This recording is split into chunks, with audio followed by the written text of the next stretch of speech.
In today's video, I'm going to teach you how to change Outlook time zone. Getting your time zone right ensures your meetings, reminders, and calendar invites show up at the correct times, whether you're working from home or traveling. I'll walk you through Outlook on the web and the new Outlook interface, and then the classic Outlook desktop app, so you can quickly adjust this setting wherever you use Outlook.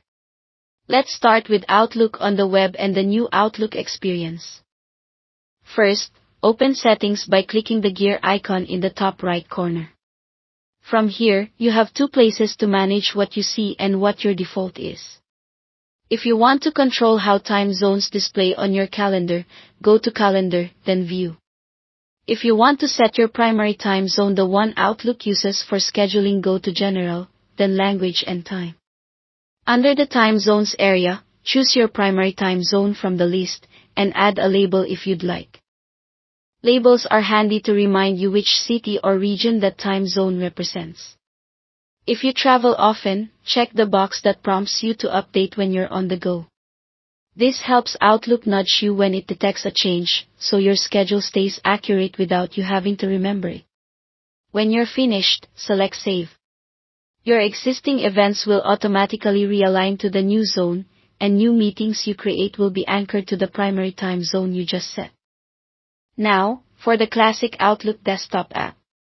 Open the File tab in the top left to get to the Backstage area, then choose Options. In the Options window, select Calendar from the left panel. Scroll down to the Time Zones section and use the drop-down to pick the time zone you want Outlook to use. You can add a label here as well, which helps distinguish your selected zone on the calendar. When you're ready, click OK. Outlook will adjust how it displays your calendar items so they match the time zone you selected. This change affects how you see meeting times on your device, while invitees in other regions will still see the correct time in their own local zones. If you notice reminders shifting, that's expected because the underlying times are now interpreted in the zone you chose. That's all it takes to keep Outlook aligned with where you are and how you work. Thanks for watching.